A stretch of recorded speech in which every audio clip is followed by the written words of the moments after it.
How you doing, all right? Hi, Nick. Nice to see you. Happy New Year. Haven't seen you since last year. Exactly, yeah, a long time ago, and you've had your knees done and you're walking miles better. Well, thank you very much.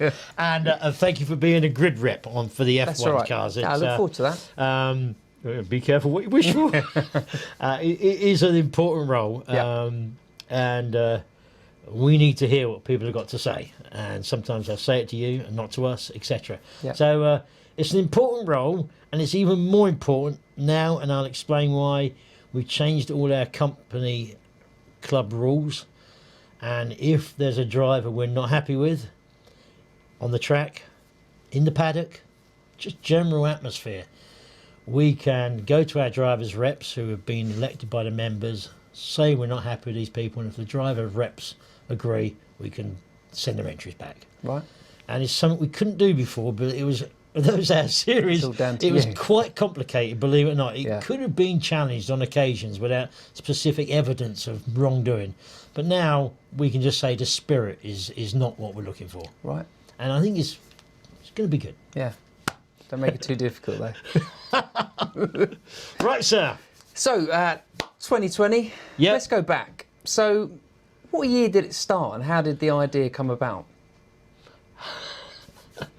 This is embarrassing. We haven't got long. No, it started a long time ago. I bought a Cooper car. I went to Silverstone, brought my wife and children along.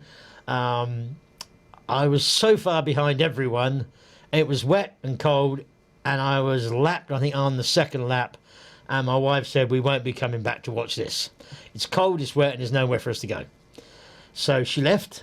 And the next event I went to was at Le Mans, at the Bugatti circuit. And it was so hot, and I phoned my wife up at home and said, it's so hot here. And she said, well, don't moan about it. Either pack it in or do something about it. And from that came the Masters Hospitality trailer, which we took to Po for the first time. We set it all up. Po? Crikey. And no one came in. First day, no one came in. They walked past us and looked at us and thought, what the heck are you? Second day, sandwiches, ice creams, no one came in. Third day, it started raining. Everyone came in. Really? Yeah. Right. And it was on its way from there. And that's where the idea of the sports car came about and the Formula One series. That's where I got interested in it. Right. Brilliant. And which year was that? I've forgotten. I think I had hair then. Yeah. I'm not sure. Yeah. I'm not same sure. problem there. 2007 maybe. Right. Something like that. Brilliant. Long time ago. So let's look at this year. When the dates were announced a couple of weeks ago now, I think a little bit more than that, it's a bit confusing. So we've gone from like an 8-round FIA championship to this year's 3 rounds FIA. Yeah. And then you have your own Masters series outside of those. Yeah. So can you explain? Because I'm quite confused. Now you've told me a bit more, I understand. You're not alone in being confused. Yeah. I think with hindsight, and isn't that a wonderful thing, we didn't handle it particularly well. We misjudged the amount people read. It was all in the first correspondence. Yeah. But people only got so far and gave up. So what happened? We were in talks with the FIA in ways to change the championship.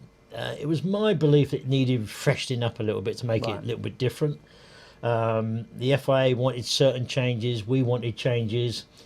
We're very content with the FIA F1, Masters F1. We were content with that, but we wanted some changes with the Masters sports car races. I felt they were falling behind what other organisers were doing. We wanted changes, and so that's what we were discussing. And the discussions were quite long. And then we were in Germany discussing various bits, and the FIA historic president, Mr. Cantarella, announced that all future FIA rounds must be on Grade 1 listed circuits. Right. And it was a real shock. So when was that? Quite late in last year? Yeah. It was, I guess, in kind of November. Wow. And we had already announced our calendar, or we'd already booked the calendar. We'd signed contracts with people like Brands and Donington. And suddenly we had a problem. It was F1s and sports cars over 2 litres. Must be Grade 1. And that sent us rushing back to head office to have a good think. And we came up with this idea of reducing the number of FIA rounds to 3, all on Grade 1 circuits, and then doing 4 events, non-FIA Championship events. Right. Where we can, particularly... So you can still support the brands. Oh yeah, GP we still weekend do what we're doing. That. But it will give us the opportunity, I hope, especially with the sports cars, to open up the eligibility to some cars that aren't coming out with us at the moment. Right. Let me see. You asked the question. Bear with the answer. I am a big believer in the FIA HTP system. Yeah. I truly believe in it, and I think it's a great thing. But as you are probably aware, some people have problems in following it through all the way. Some cars get their papers like silky smooth and fast. Yeah. Others are problematical for one reason or another. I do believe it's always worth getting to the end to get the car its papers. I think it adds value to the cars, and it's like a valuable passport. The cars will go anywhere in the world. Yeah.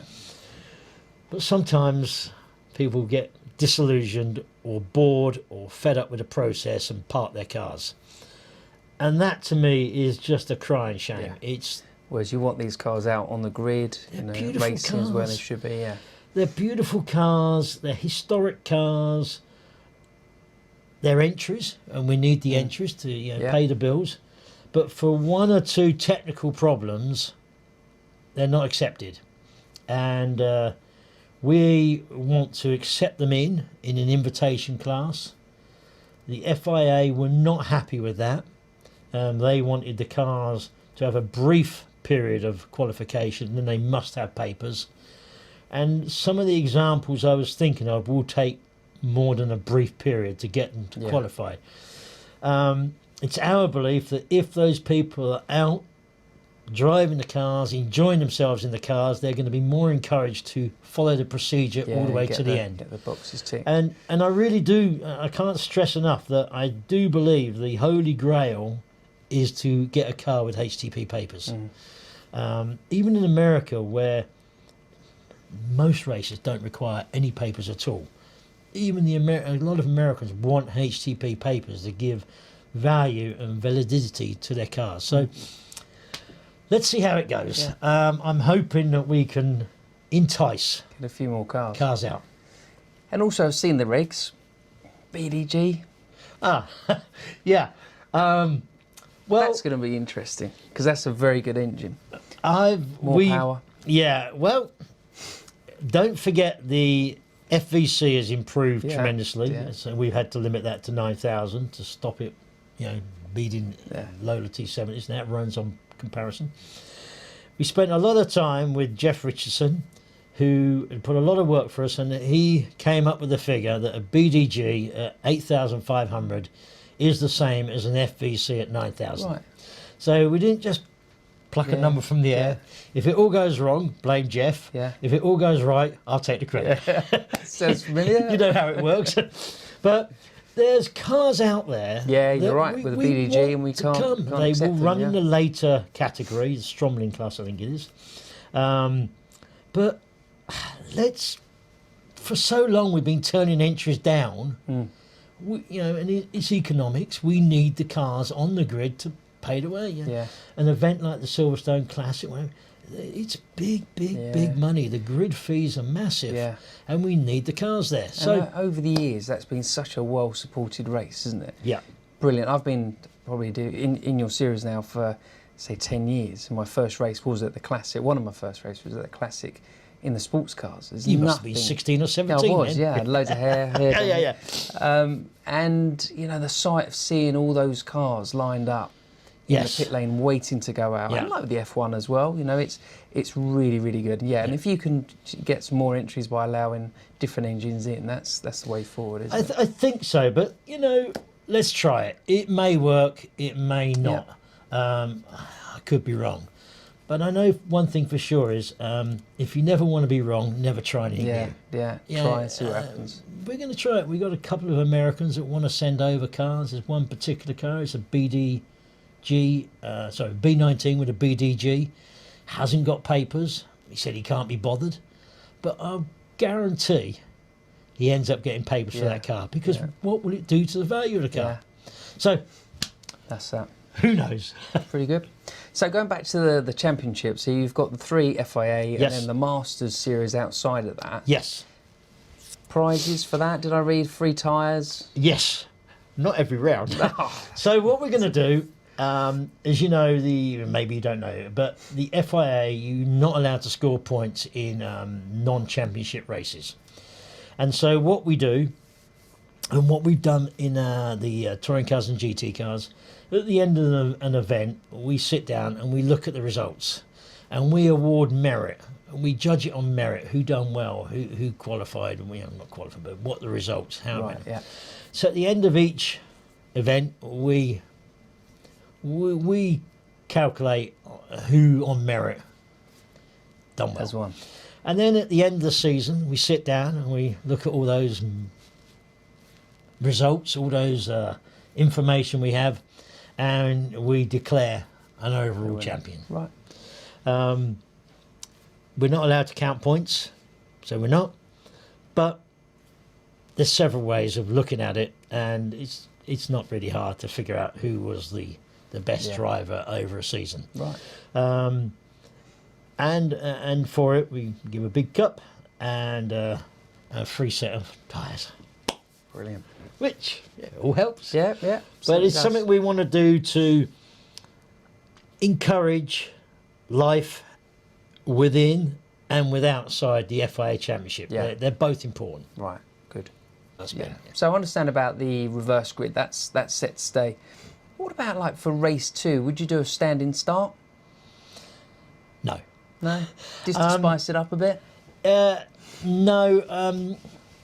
I think it could be confusing, and it took me a while to convince people, not everybody, but I think the majority, that rolling starts are much safer.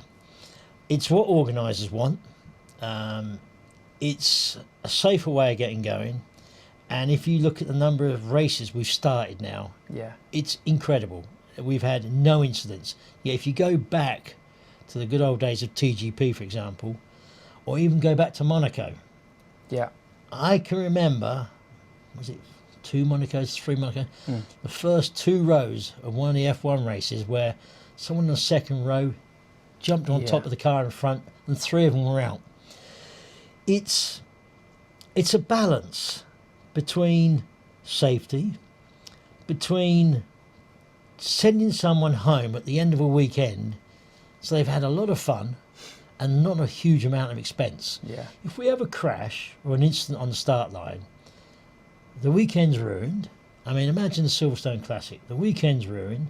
The organiser goes nuts because we've taken up valuable track time. It staggers it back. And then someone's got the costly repair of a car. And I can remember a few years ago at Silverstone where one grid, I think it was the second or third car, broke a drive shaft. 7 cars crashed into it, and there was mayhem for an hour. I just don't want that. These F1 cars, I get passionate about this, but they're special pieces of museum history. They're not to be crashed and destroyed. They have to be protected. So do the drivers. And I know there's 1 or 2 people that would prefer the good old days of racing away from the line and diving into the first bend. Masters is a business. We need longevity. We have to look after our customers. We have to look after their cars. And I said to some people in America, it's a sports car race, give me turn 1, and you've got 374 other bends to go at each other on, but just give me turn 1. And this is where now we have the waved yellows at turn 1, Because I can remember a little while ago at Spa, there was 3 or 4 F1s crashed into each other, and they were out, not only for the rest of the weekend, but out for 2 of them were out for the season. In a sports car race, 3 Lola T70s run into each other. And look at last year at Spa in the touring car race. Yeah, that's quite eventful, that. Yeah, and this is people in safe, in closed cars. I do not want to see it in F1s. I really, it's something I'm so passionate about. And I do believe now, if you went to even some of the ardent people who were against it in the beginning. I know one or two just said to me, don't change it. So what about the new era? What new era? This looks quite good. It was announced about the demonstrations for the 3.5 litre and up until today's F1 cars. First rounds of Portimao demonstration. Yeah, so... Tell me more. This came around because I kept being told we were running a 3.5 litre championship. And we never were. Right. I don't know where it came from. I suspect one or two people bought the cars, run the rumours because they bought them. I know of probably 8 cars that have been bought. Okay. From last year. So they were bought probably quite well. And why not talk up the story about the series coming? You've got 20 for sales. 22 actually. I kept hearing about it. I kept saying no. And in the end, I thought, well, why don't we actually see if there are the numbers there? It's a real way of people talking, but you can do the talk, but can you do the walk? See, yeah. So let's see how we get on. Already some anomalies have come out the woodwork. Some people have been in touch with cars that aren't quite what you think they are. They look one thing and they are another thing. In the beginning, we're very happy for... How does that work? We're very happy for all cars to come. We need, if we're going to do a demonstration and it's going to be interesting to people, let's have a large variety of cars. Right. But if there's sufficient numbers, we will then start honing it down to actually correct real cars. But in the beginning, we need to just have a look and get a feel for it. Maybe it'll be super successful, and maybe it won't. So what rounds are they going to support? Portimao, Brands Hatch, Donington and Zolder. Wow. And let's see how we get on. That's where you are, yeah. I think it's good. I think it's good to see something different. I believe there's Euroboss, isn't there, that runs these cars a bit newer, I think. Euroboss run a collection of cars and Indy cars and other stuff like that. GP2 and stuff, we won't be allowing Indy cars, and we've already had requests from people with Indy cars. It's not what we're about. If it's going to be an F1, later F1 demo, it's got to be an F1 car. Let's see how it goes. Good to see. Yeah. You know, when we started the Endurance Legends grid, shall we, shan't we? It turned out to be really quite special. Yeah. And not only is it proven to be popular, and hopefully more popular, but it's proven to be a thing that organisers want to see. I mean, especially, say, Silverstone, at the dark, they loved Le Mans cars. And that replaced the Group C, didn't it? Because that was always that sort of... So, you know, mustn't be afraid to try new things. Yeah. Nick, thanks for coming. Thank you. I know you've driven a long way from Gatwick to here. Yeah. You guys don't know where we are, but we're in the depth of Worcestershire, or Worcester as the Americans call it. And you've got a 3-hour drive home now. Look forward to that. M25. You think it's 3 hours, but the traffic it'll be 4. Whereas I'm just going down the M5. Yeah, lucky you. Yeah. So, and I'll see you at Portimao. Yeah, definitely. Look forward to that. Thank you. Cheers.